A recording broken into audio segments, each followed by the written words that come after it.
Vă salut! Despre postul intermitent, fiindcă am fost întrebată cum îl facem, cum îl ținem. Informații sunt pe internet de foarte mult timp. Noi am auzit prima dată de postul intermitent cândva prin 2008-2009 și am început să-l practicăm și ni se pare varianta cea mai ușoară, cea mai simplă, cea mai potrivită pentru corpurile noastre. Nu trebuie să faceți și voi la fel.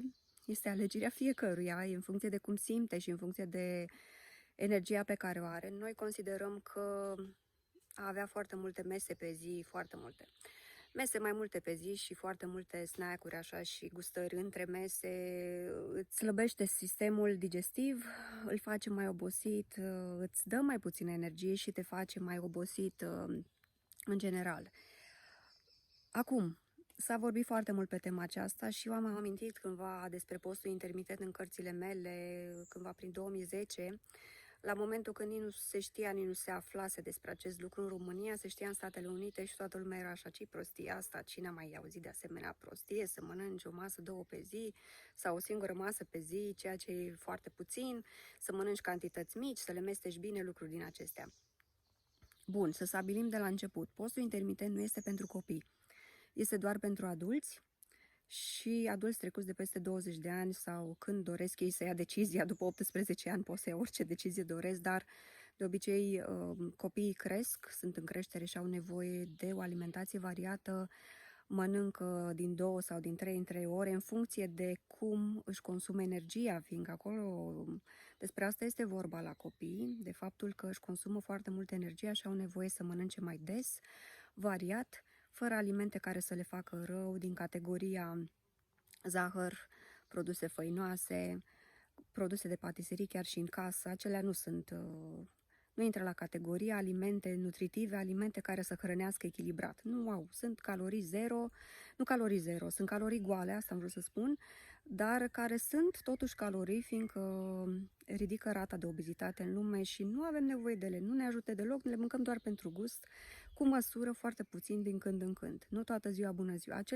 Acelea nu sunt alimente pentru o alimentație bună și echilibrată. Se consumă, cum am zis, cât de rar posibil. Și la copii, în special mulți medici din Statele Unite, din Elveția, din țări dezvoltate, recomandă aceste grupe de alimente să nu se integreze în alimentația zilnică a copilului. Până la 7, 8, 9, 10 ani nu au voie să consume produse făinoase și tot felul de cocături în casă care spun ei că îi fac anemici. Și așa este, sunt foarte multe studii care dovedesc acest lucru. Plus altele din categoria mâncăruri care le vor umple foarte ușor stomacelul, dar care nu sunt calitative din punct de vedere nutrițional. Ne întoarcem la lista de alimente de care am zis. Copilul trebuie să aibă o alimentație variată, valabil și la adulți, încă nu doar la copii. Și pe noi, adulții, ne influențează aceste alimente lipsite de nutrienți. Și vorbim aici și de alimentele ambalate și tot ce găsim în supermarket. Nu sunt calitative din punct de vedere nutrițional, sunt consumate pentru gust și atât. Și asta să aveți în minte. Și copiii au nevoie de o alimentație variată în momentul în care sunt în creștere, de o alimentație echilibrată, variată de la zi la zi, și echilibrată foarte bine, adică cât mai puțin uleiuri rafinate, cât mai puține prăjeli, adică mai spre deloc. Și toate din categoria alimentelor care nu îi ajută să se dezvolte frumos.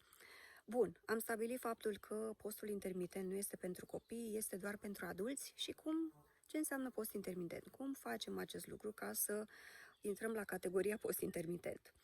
De la ultima masă din ziua anterioară nu se mănâncă absolut nimic până la undeva întindem cât de mult putem, adică fiecare cât poate. Se începe de la 14 ore, adică 14 ore de la ultima masă până la 16-18 ore, depinde cum poate fiecare. Noi am ajuns și la 18 ore, am ajuns și la 20 de ore, deci e un post intermitent în care pur și simplu îi dai timp corpului să se refacă de la ultima masă. Și este foarte important să întindem cât mai mult, fiindcă, în special dimineața, corpul are nevoie de detoxifiere. Cred că am mai spus-o și înainte, într-un video anterior, în care menționam faptul că, în special, ficatul și sistemul digestiv intră într-un repaus și are nevoie de repaus pentru refacere undeva în jurul orei 11, în special ficatul. Deci trebuie să fim la culcare la ora 11, cel târziu seara, fiindcă atunci începe detoxifierea ficatului și se termină a doua zi tot pe la 11, 11 jumate.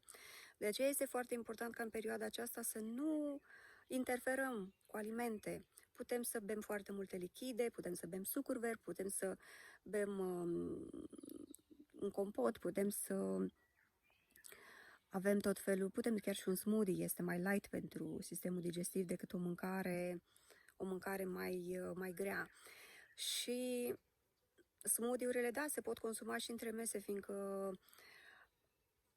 tot așa am primit multe comentarii și îmi spunea, ok, post intermitent, mâncăm o masă 2 pe zi, dar între mese avem voie sucuri verzi, ceaiuri, smoothie-uri, dacă vrem o cafea, dar cum să nu? Important e să nu fie foarte dulci, să nu fie mai deloc dulci, mai ales cafeaua, și fiindcă zahărul interferează cu acest post intermitent în general, că fiecare cum poate și nu vă simțiți vinovați că, vai, am introdus, știu eu, zahărul în cafeaua de astăzi sau în ceaiul de astăzi sau mierea și, aoleu, am distrus totul.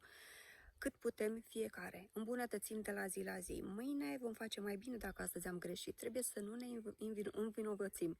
V-am spus și într-un video anterior, învinovățirea este mai greoaie pentru corp decât a fi mai relaxați cu noi, a avea răbdare cu corpul nostru și a-i da timp să se intre în acest ritm nou, să se învețe cu acest ritm de alimentație. O luăm ușor dacă începem, nu trecem dintr-o dată la o masă pe zi, fiindcă nu vom putea.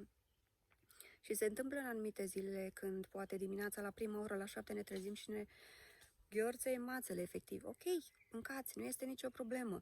Acum de foame trebuie să mâncați ceva sau eu știți ce fac când mi este foarte foame dimineața la prima oră și vreau să țin cu strictețe acest post intermitent, merg în grădină și îmi aleg 3 sau 4 frunzulițe din o plantă comestibilă sau 2-3 soiuri de plante diferite, 2-3 frunze din fiecare, amare, foarte amare, de popădie, de iarbă grasă, de chiar și rucola, orice aveți la îndemână, să vedeți că imediat după acele 2-30 frunzulițe, mestecate foarte bine, integrate și